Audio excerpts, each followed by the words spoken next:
toutes et à tous, c'est un Vigilante et bienvenue pour une nouvelle vidéo, un nouvel épisode donc de la Minute Manga après quelques semaines de vacances. Et aujourd'hui, on va parler d'un one-shot, donc du coup qui s'appelle de Jaco de Galactic Patrolman, qui est écrit par monsieur Akira Toriyama, Toriyama Sensei comme j'aime à l'appeler, qui est le papa de Dragon Ball. Je pense qu'on me présente plus monsieur à l'heure actuelle. Mais du coup, aujourd'hui, on va pas parler de Dragon Ball, du moins à proprement parler, on parlait de ces one-shots. Donc du coup, Jaco, le patrouilleur galactique. Donc de quoi ça parle? Ça parle donc de Jaco, t'auras compris, qui est membre de la police galactique, donc l'élite galactique, comme il aime à l'appeler. Et un jour, suite à une collision avec la Lune, il va s'écraser sur une petite île sur laquelle il va faire la rencontre d'Omori, un vieux scientifique à la retraite qui vit reclus suite à la mort de sa femme, suite à une de ses expériences. Mais je parlerai de ça un peu plus en détail plus tard. Et suite à cela, Omori, qui va faire la rencontre de Jaco, va accepter de l'aider à réparer son vaisseau, mais il va devoir trouver du carburant qui ne se trouve pas, enfin, qui se trouve sur Terre, mais qui est extrêmement cher, le Sky Gold. Et ils vont donc alors faire la rencontre de Tights, une jeune passionnée de science-fiction, un peu tarée, et tous les trois vont plus ou moins essayer d'aider Jaco, enfin vont s'entraider de manière à ce que Jaco puisse repartir chez lui et accomplir sa mission qui à la base est empêcher l'arrivée d'un extraterrestre maléfique sur Terre qui pourrait détruire la population. Voilà, ça c'est pour le pitch, mais tu vas me dire quel est le rapport avec Dragon Ball? Eh ben, c'est là que ça devient intéressant parce que pour devoir parler de ce bouquin un petit peu plus en large et en travers, je vais devoir spoiler un petit peu, c'est que l'extraterrestre qui arrive sur Terre, c'est Goku. Goku enfant, pas bébé. Tout le monde croit qu'il arrive bébé, mais rien à voir. Il arrive enfant, c'est démontré dans le truc, hein, il doit avoir au moins 3 ans. Et le truc, c'est que du coup, c'est ça en fait, c'est un peu la genèse de Dragon Ball. C'est quelques instants avant que Dragon Ball commence.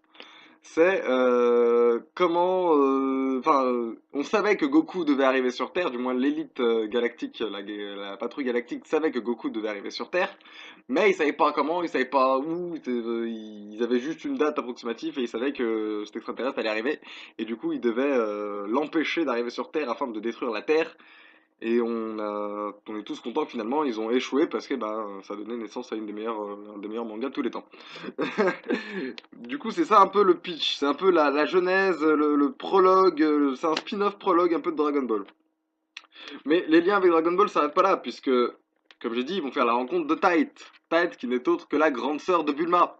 Et ouais, d'ailleurs Bulma elle aussi fait une petite apparition dans le manga, mais je sais pas où est Tight. Ah bah, je peux vous montrer une petite page où on peut voir Jaco, Omori et Tight.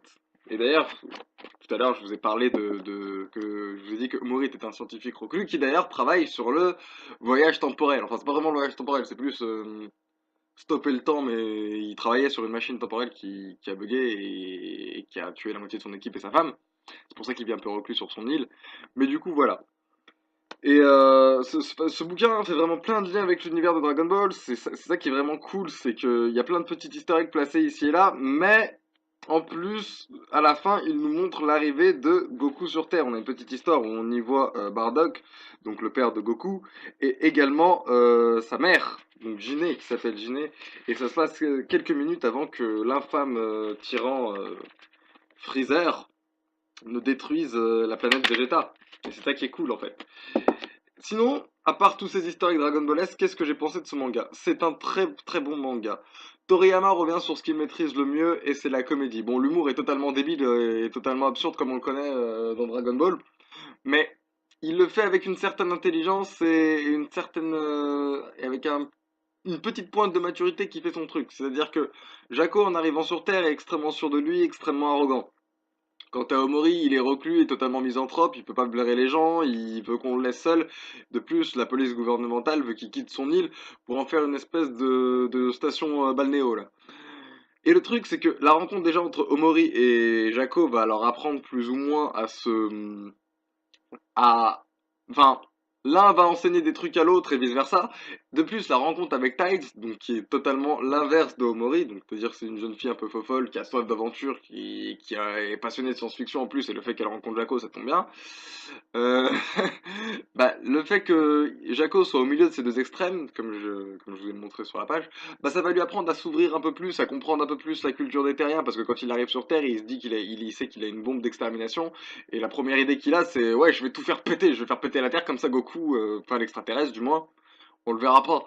Il pourra pas détruire la planète. Mais en restant sur Terre et en restant et en devant bah, s'acclimater à la population terrienne du moins et à la personne de Mori et de Tides, ça va le faire réfléchir sur est-ce que la Terre mérite vraiment d'être détruite, tout ça, etc. Et c'est vraiment une très belle histoire. C'est une histoire qui, de par son humour et sa comédie, nous enseigne quand même certaines choses et essaye de nous faire comprendre que on peut avoir des préjugés sur une civilisation, on peut avoir des avis, ouais, comme je dis, on peut avoir certains préjugés, mais c'est que par l'apprentissage et l'observation et le dialogue et la remise en question de ces préjugés qu'on peut changer de point de vue sur une civilisation ou sur une culture qu'on connaît pas spécialement. Ouais, je pars dans le débilement absurde. Mais ben, je veux dire, c'est un peu le message de ça. Je veux dire, quand on connaît un petit peu le côté un petit peu pas moralisateur, mais la façon que qu'a Toriyama de mettre une espèce de petite morale dans ses histoires, on peut facilement faire le lien entre bah, ce que je viens d'expliquer et les préjugés, les avis qu'a Jaco sur la population de la Terre avant de devoir y séjourner quelque temps et prendre la décision de la détruire ou pas. Mais au-delà de ça, je veux dire, c'est une très bonne histoire, c'est écrit comme il faut, c'est très drôle, l'action est vraiment sympa. Il y a toujours ce petit côté un petit peu n'importe quoi de Jaco qui fait des pauses après chaque combat qu'il gagne. Enfin, je veux dire, il y a de l'action aussi. Il y a Jaco qui empêche des braquages, qui essaye d'échapper à la police parce qu'ils ne le comprennent pas. Ça aussi, le fait de ne pas comprendre l'autre, c'est plus ou moins mis en avant.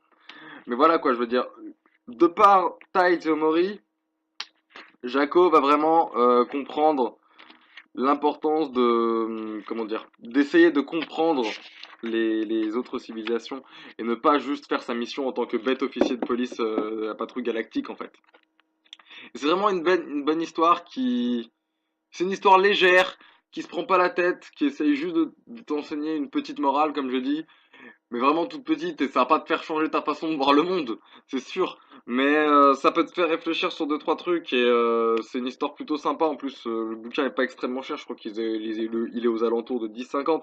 Et si t'as envie de lire du Dragon Ball sans taper Goku et les Saiyans, les Freezer, les Cell, les Boo et tout ça, et que tu peux pas blairer Dragon Ball GT et Dragon Ball Super, bah ça te permet de pouvoir approfondir un petit peu l'univers de Dragon Ball sans pour autant avoir sans enfin, c'est du Dragon Ball sans vraiment l'être, on va dire ça comme ça en fait. Voilà. Avec quelques petits clins d'œil comme j'ai dit, bah Bulma, sa famille qui font une apparition et le dernier chapitre qui sert totalement à rien pour la compréhension de l'histoire, qui est du pur fanservice, mais qui se passe quelques heures avant que Freezer détruise la planète Vegeta et on peut en découvrir un petit peu plus sur pourquoi ils ont envoyé Goku sur Terre. Voilà.